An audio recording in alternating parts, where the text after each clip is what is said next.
Continuing here, just to finish my thought there, I failed again.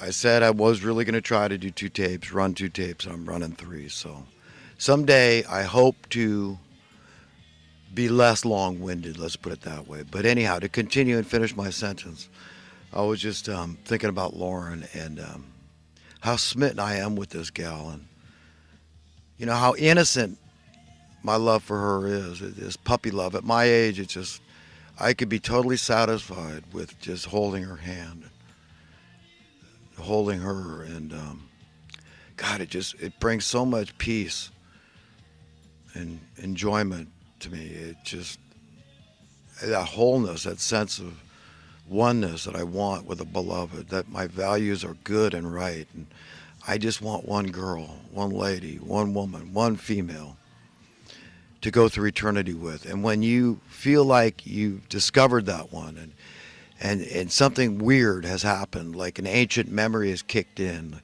wow, this is that long lost love, this is that girl, then it's weird. It's like some powerful godly force took over and made you crazy and discombobulated, but in a good way. It's like, wow, my life is better. I mean, there's evidence for it. And even if my love for her remains unrequited, I've already reaped the benefits, and I'm keeping them because it was a good godly thing. It was okay. God totally understands, because God, being male and female, is described in the first book of the Bible. That's the nature of God. God chooses to be male and female, and a man cannot be content. In my estimation, okay, there's no way. For me, there's no way I'm going to be satisfied without a woman in my life. I've got to devote myself to someone. I've got to commit myself. I've got to give myself to be whole. And I just, like from childhood, 7 years old, I knew my values from that age. I just wanted a happy woman, a happy wife, a wife. I wanted a wife back then. I wanted to be her husband, and I wanted to please her. And I still want that today. And she's certainly a girl that could do that, a woman, a lady. And she's up in her upper 30s, I know, at least. So it's not like she's a spring chicken. It's just that, age really has very little relevance in the scheme of things. When you think about eternity, okay, human age is really an insignificant concern.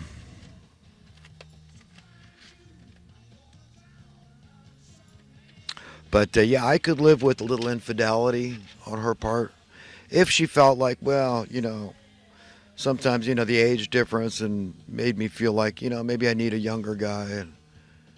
And I'm really not. If she needs to experience that, I could, my marriage to her would survive it. If she could handle it, I would not hold it over her. I would forgive her, because that's what love is like, is that it really does kind of, when you really that powerfully in love, you're not even going to say a cross word. Honey, I hope you enjoyed it. I forgive you. And I'd rather it didn't happen, because I'm insanely jealous about you. But hey, what happened happened, sweetheart. And you came back to me, and you admitted it to me. So I can live with it. Most of all, you know, you have to give an answer to your owner, just like I do, and we all do. And I just want to put that out there, that that's how powerful the love I feel for this woman is. Is and I am not ashamed of it. As crazy as I come off, I'm not crazy. Like I say, hey, you know what? I may be nuts, but I'm not crazy, and I just like her a lot. And I don't know. It's overpowering, because when I think about her, I just think, God, it's so pure. It's like I can't really find anything wrong with the things I want to do with her. I mean, am I a bad man to have these thoughts?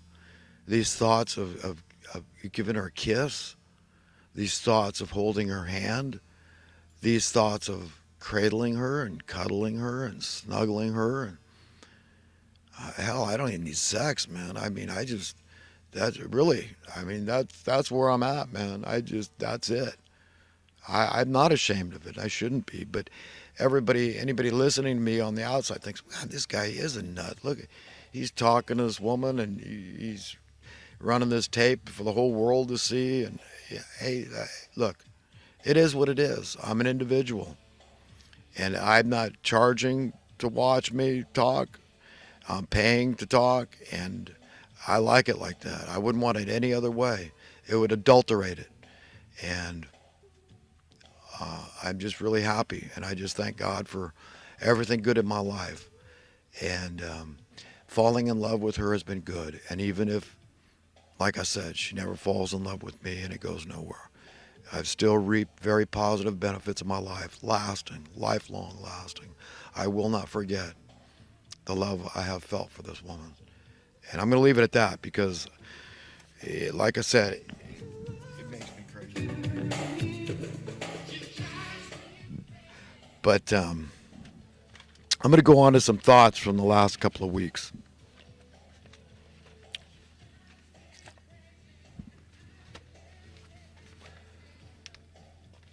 Just as certain beheld attributes will produce holiness, so too certain other beheld attributes will produce evilness. And what are those attributes? Well, it has to do with values, things that we behold in our hearts and minds, our spirits and souls. And it's our free will choice to choose wisely and to consult with our owner. Who is the owner? Well, when you pray, you consult the Holy Spirit of truth. You invite him into your house. What's your house? Is your being, your essence, your body, your heart, mind, soul, spirit, your essence. So that's your house. You invite the Spirit in to instruct you, to guide you, to counsel you, and to correct you and to convict you as necessary.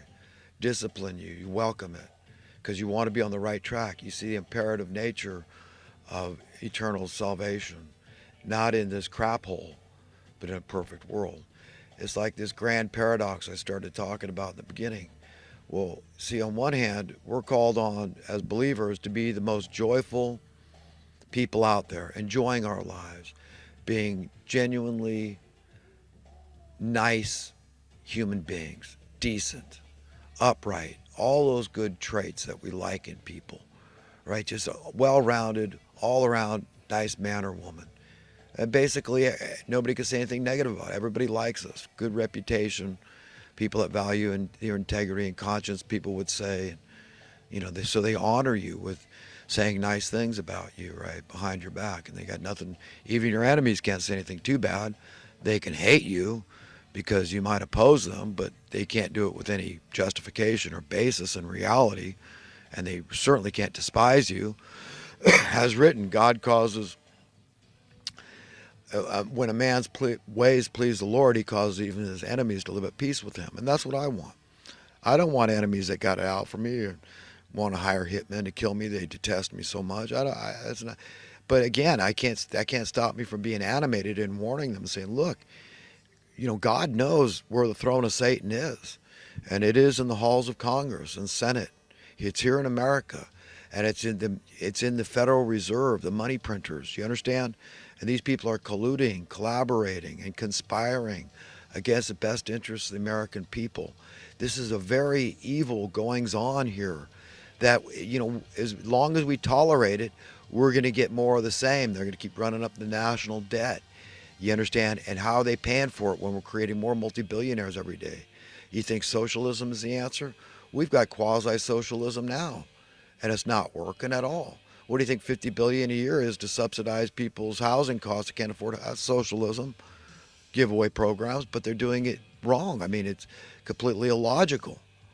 It's not fiscally sound. It's not fiscally prudent. It's not fiscally conservative. It's fiscally mad. You see how and they're making us pay to rent. No, you don't have a choice. You can't buy people houses with your tax dollars. You have to keep renting them dollars. That goes in the pockets of the Democrats and the Republicans and the people that profess socialism and liberalism and conservatism and capitalism. You understand they're colluding and conspiring. Those are just words, but they're empty if they don't have any substance. So everybody's just out for themselves, and it's evil. The days are evil, and God sees it all, man. Thank God, God sees it all, and how it can drive you nuts if you're a righteous, decent, upright person, seeing Satan and his minions winning and not running roughshod over the decent, righteous people out there. It can make you just insane with passion. It's unnerving. It's insufferable. It's untenable. And this is true. God knows it. Hey, the righteous people are having a hard time, man, seeing this unfold. But they're on the right side of history, at least. They're dealing with it now. They're paying the price now by facing the music. And they're hating their lives in this world, a world run by satanic forces, basically. And God sees that, and that's good. That's the paradox.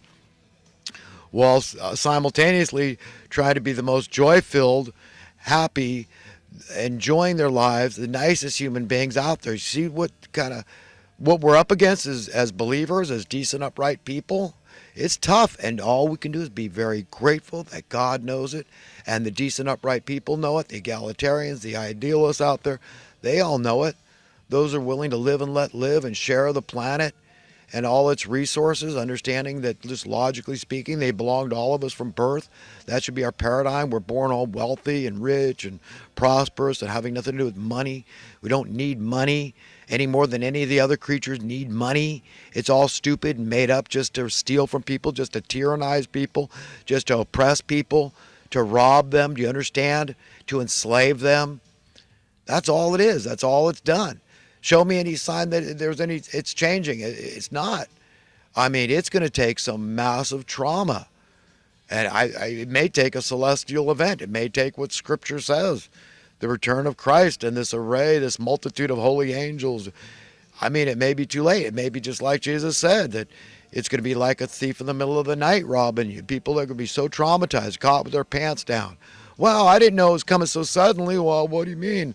Celestial event, with things will never be the same. Unprecedented in all human history, this event. How could this be? I'm traumatized because I had it going on. I had all my riches and I was successful and this and that and the next thing. I don't want this event to happen. You understand?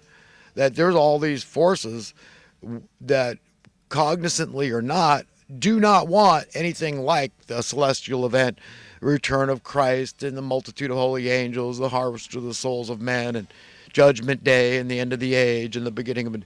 They don't want that.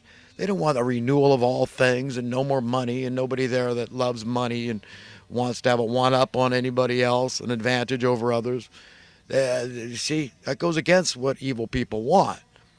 So you get it. You see how it could be very traumatic for a lot of people, and we've got a duty to warn them, unless you say, oh, it's their problem. They're going to go to hell. That's their choice. Well, it was your choice not to speak up, and maybe it was you. Okay, this guy tried, that guy tried to reach him, this guy, this woman. Everybody tried, but nobody could. But maybe you're the one that could teach them. I remember when I was trying to learn algebra in college, and I just couldn't get it. One tutor after another came and tried to explain this stuff to me. It sounded like they were talking Greek. I mean, I didn't know. Then finally, one person came that explained it in a way that what was I missing all along? I get it. And boom, I'm getting 100% on the exams. You understand? So that's how it might be. You might be that tutor, okay, that can win them over. You're saving them from the flames of hell that are lapping at their behind that they're oblivious to. You might be the one. I might be the one. But you see, they're off track. They're little. Even if they're going to church every Sunday, it doesn't mean they're saved. If their values are screwed up, you understand, and they don't know it. Look, please, I think I've said enough about that. But we all have a very important role, and none of us can just be indifferent, complacent, and wash our hands, divorce ourselves from the plight of our fellow human beings. We're all brothers and sisters. We are all one big family figuratively speaking. And I mean, for all intents and purposes, literally, we all have the same red blood. We're all of the same species. We're all of the same race, the human race. We're all like one big family. Let's please our God, our owner, our God, our master, our divine parents. Let's please them by living together as best we can on an individual level in peace, harmony, and safety and security